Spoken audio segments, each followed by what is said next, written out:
You've nailed dashboards, now it's time to take on their powerful counterpart, monitors. Are you ready? In this video, I'll walk you through what Datadog monitors are, how they work, and why they matter.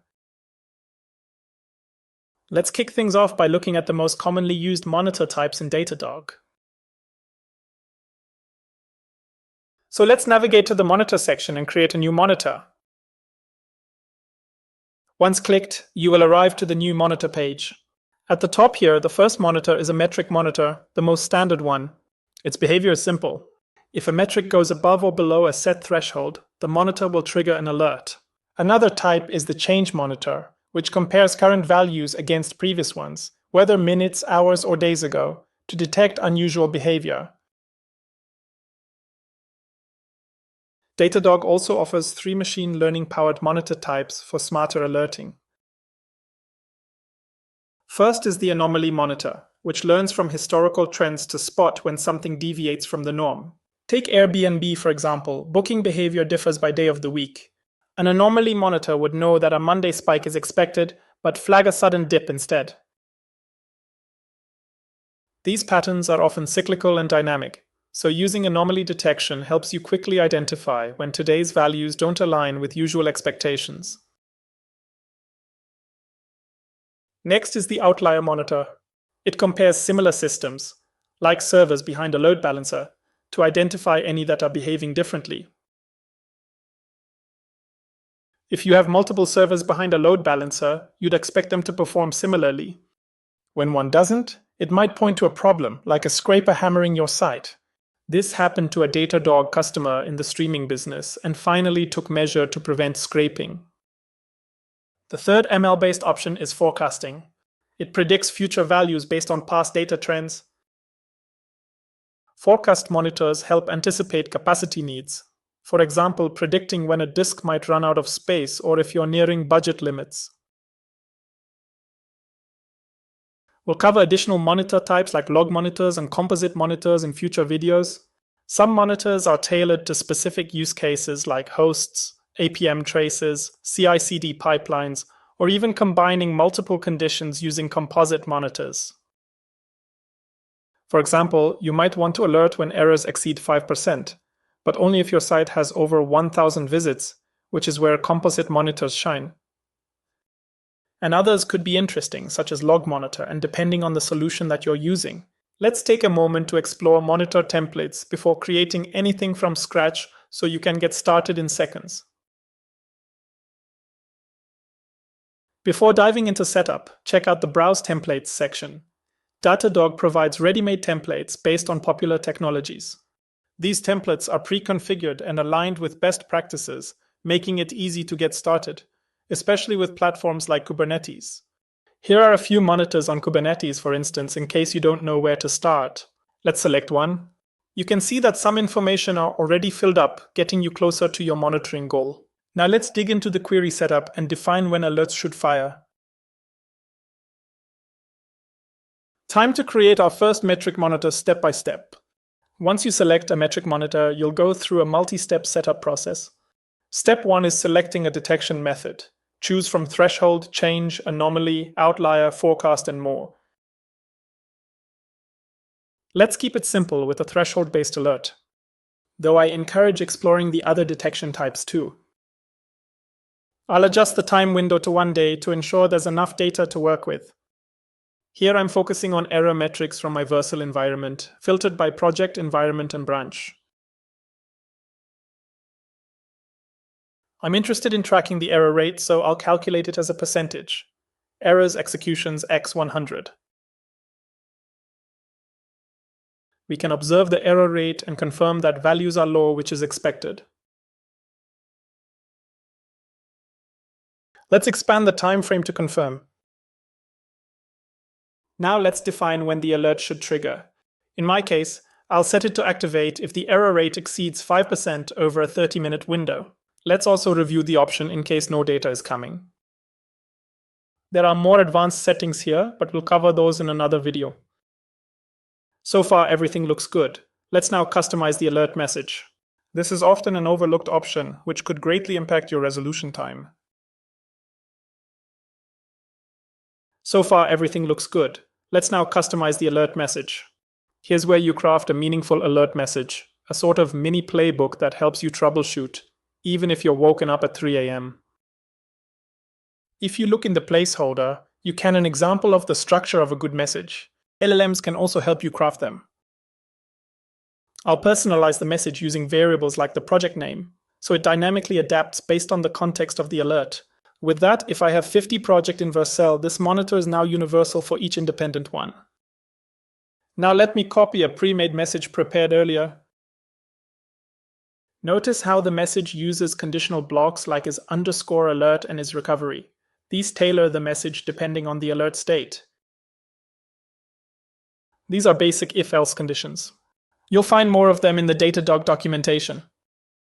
If you go to this menu item, a few more variables and conditional blocks are displayed. Don't hesitate to abuse of those to make your message as accurate as possible depending on the situation. I'll use the existing monitor in my app as a starting point and begin tweaking the message content to better fit our use case.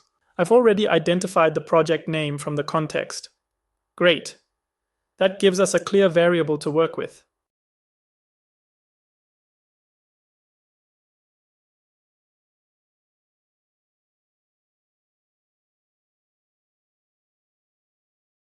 Now my message is fully customized and dynamic. It will automatically adjust to reflect the current situation when triggered. Here, I'll assign the project name as the variable value, simple and straight to the point. Great! This section shows the monitor's value at the time of triggering, along with the defined threshold. I'm skipping the timestamp for now, since the monitor already provides meaningful context for troubleshooting or rollback. I can act quickly without digging further. I've also added some helpful links to external Datadog pages I often refer to when debugging or investigating. I'm removing some specific values here to make the setup reusable. This way, I can easily clone this monitor across different Datadog environments.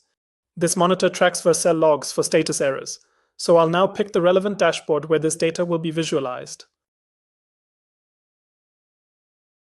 Let's jump into the dashboard section to find what we need.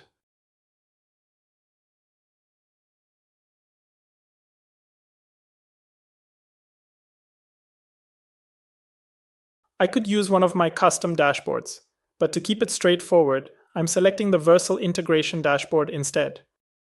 Nice, at the top I can see key details. I'm focusing on the app.dataica.com section and will filter the view to the past 24 hours before copying the dashboard URL. Perfect, now I can paste the link, remove unnecessary parameters and clean it up for clarity. I'll also strip out the timestamps since they're not essential for this demo, keeping it simple and clean. Now I'll convert this into a relative link to make the message more portable. Lastly, I'll swap out the static part of this URL with the project name variable. This makes the link dynamic and adaptable. Let's look at notifications. There are several ways to alert the right people. You can choose to notify via email. Just pick from your email list to send alerts to the right inboxes. You can also trigger an external service using a webhook if you've got that configured. PagerDuty, OpsGenie, ServiceNow, and other integrations are supported too. Just link it up and your incident response can kick in automatically. Datadog also offers its own on-call system now, which is another solid option for handling alerts. For simplicity, I'm just sending the alert to my own email. That works fine for this setup. The next step? Review recent deploys and roll back if needed. Here's a tip from Google, also available in our latest blog post. Let me show you.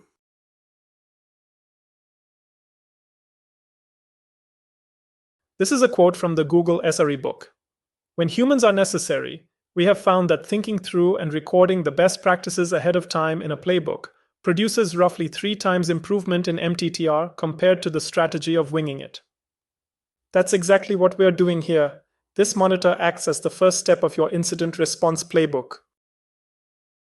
This monitor triggers both above and below the threshold of 5, so I've created different messages for each case to keep the context clear. Just a quick tweak to the variables and we're good to go.